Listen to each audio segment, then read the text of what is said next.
블록체인의 가장 핵심은 여기에 비즈니스 네트워크의 참여자들이 거래한 정보들, 그쵸? 자산의 이동이 일어난 정보들이 똑같이 가지고 있는 거예요.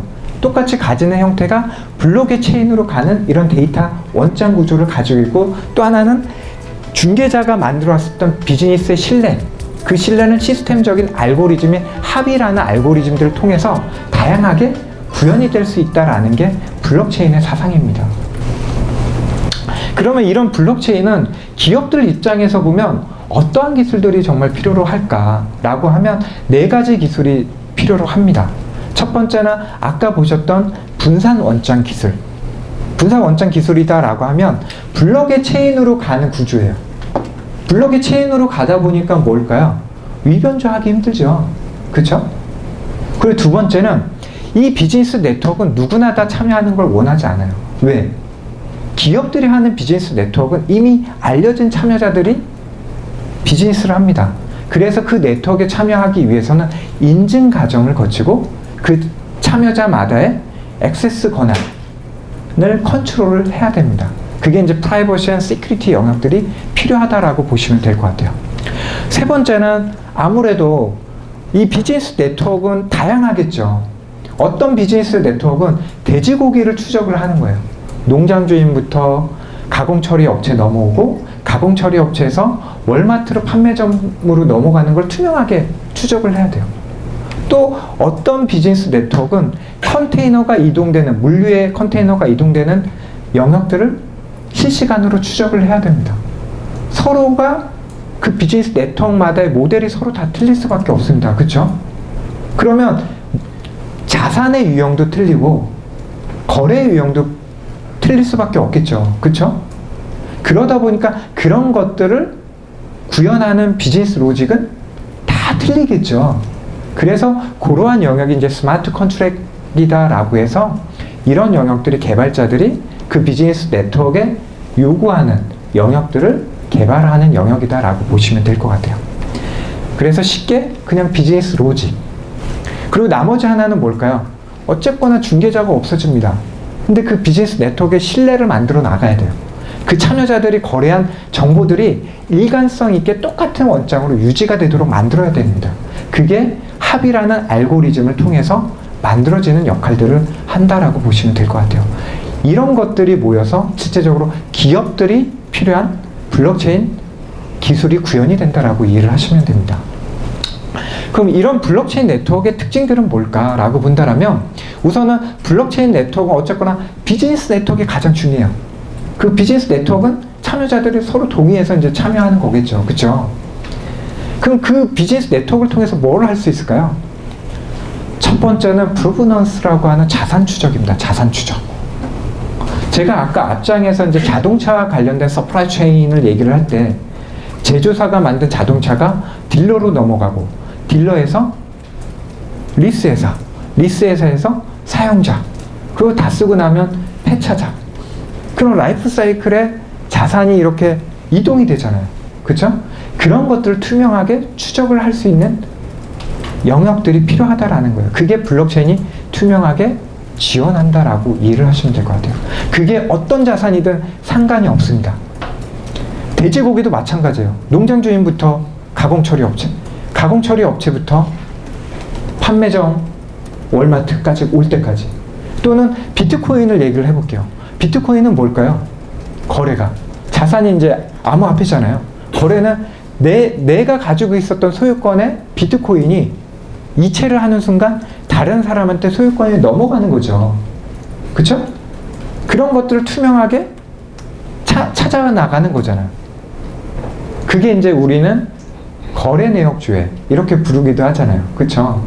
똑같은 거예요. 그게 자산의 추적을 투명하게 해줄 수 있는 중요한 기능이 이제 블록체인의 특징이다라고 보시면 될 것 같고요. 두 번째는 합의라는 컨센서스 알고리즘을 통해서 뭘 할 수 있을까요? 그 참여자들이 가지고 있는 원장들을 일관성 있게 유지를 시켜줍니다. 원장이 다 똑같게 만들어줘요. 그러면 그 참여자들이 분쟁이 생길 이유가 있을까요? 예전에는 원장이 서로 틀리게 되면 싸워야 돼요. 내 원장이 맞아? 너 원장이 맞아. 그렇죠. 근데 이 블록체인으로 오는 순간 싸울 이유가 없어요. 똑같은 원장을 가지고 있기 때문에 똑같은 뷰로 볼 수밖에 없겠죠. 그러면서 신뢰를 만들어냅니다. 세 번째는 불변성의 특징을 있어요. 임뮤터빌리티라고, 즉 아까 블록의 체인으로 가는 데이터 원장 구조를 보시게 되면 위변조하기가 어렵죠. 그쵸? 변경하기가 어렵잖아요. 그러한 특징들을 가지고 있어요. 그리고 나머지 이제 파이널리티는 실제적으로 그 네트워크에 있는 참여자들이 그 거래에 대해서 한번 동의를 하는 순간 그 거래는 되돌릴 방법이 없습니다. 기존의 센트럴라이즈드 돼 있는 비즈니스 네트워크에서 어떻게 했을까요? 파일이나 데이터베이스에 직접 액세스해서 그냥 고치면 끝났어요. 그쵸? 누구의 동의도 없이. 그런데 블록체인으로 오게 되면 모든 참여자들의 동의를 받아야 돼요. 뭔가 고치려고 하면. 그리고 액세스 권한도 없어요. 그래서 되돌릴 방법이 없어지는 거예요. 그래서 원장이 잘못 고쳐졌다라고 하면 어떻게 해야 될까요? 우리는 취소 거래나 정정 거래를 다시 블록체인 네트워크에 요청을 하셔야 됩니다. 그래야지 잘못 바뀌었던 원장 구조가 복원이 될 수가 있겠죠. 그냥 사람들이 블록체인 네트워크에 다이렉트로 접속을 해서 고친다라고 해서 고쳐지는 게 아니에요. 왜냐하면 아까 말씀드렸듯이 그 비즈니스 네트워크에 있는 참여자들이 가지고 있는 원장들을 동시에 다 고쳐야 돼요. 그쵸? 그러니까 쉽지가 않겠죠. 이러한 특징을 가지고 있는 게 블록체인입니다. 그러면 이러한 특징들을 가지고 어떤 장점들이 있을까? 기업들은 어떤 장점들 때문에 이런 블록체인 기술에 대해서 포커스를 할 수 있을까라고 본다면 이런 거예요. 첫 번째는 물류 프로세스를 본다라고 하면 실질적으로 이제 참여자가 최소 10명, 10개 이상의 파티가 참여를 해야 됩니다. 예를 들면 이제 크로스보더로 간다라면 물류 이동을, 만약에 이제 물류 회사들도 있어야 되겠죠. 국가 간의 세관도 있어야 되겠죠. 항만공사들도 있어야 됩니다. 수입하고 수출하는 은행들도 있어야 됩니다. 그리고 수출입하는 기업들도 있어야 됩니다. 그리고 뭐 포워드라든가 아니면 뭐 화주, 선주 같은 업체들도 있어야 돼요. 그렇게 되게 많아요. 그쵸? 그리고 그들 간에 교류되는 교환해야 할 문서들도 최소 30개 이상이 거래가 되어야 됩니다. 신용장 개설부터 선화증권, 다양한 문서의 포맷들이 교환이 되어야 돼요. 그러다 보니까 그 프로세스가 처리가 되는데 5일에서 30일 걸려요. 그래서 그러한 영역들을 블록체인을 통해서 서류 정보라든가 아니면 물류가 이동되고 있는 영역들을 실시간으로 추적을 하게 된다라고 하면, 정보를 공유를 하게 된다라고 하면 하루면 끝날 수 있습니다. 그게 이제 블록체인이 가지고 가는 세상이에요. 즉 5일에서 30일 걸렸던 물류 비즈니스의 프로세스가 하루면 끝날 수 있도록 시간을 엄청나게 단축을 시켜줍니다. 두 번째는 어쨌거나 중개자가 가지고 가는 프로세스였다가 중개자가 없어지는 비즈니스 모델로 바뀌죠. 예를 들면 이런 거예요. 저희 나라에 그 베트남이나 말레이시아 같은 이제 노동자들이 있습니다. 근데 매달 자주 하는 프로세스 중에 하나가 뭐냐면 외국간 송금이에요. 소액 외국간 송금. 근데 얼마를 보내냐? 100만 원을 보내요. 베트남이나 뭐 말레이시아로.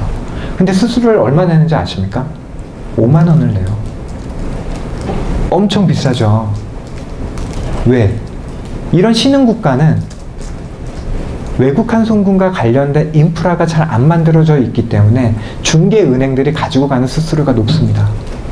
그래서 이러한 영역들이 블록체인을 통해서 바뀐다라고 하면 엔드 유저 입장은 5,000원만 내면 수수료, 그런 모든 문제가 해결이 되어요. 그런 게 블록체인이 가지고 오는 세상입니다. 그래서 그런 중개자의 오버헤드를 엄청나게 줄일 수 있다라고 보시면 될 것 같아요.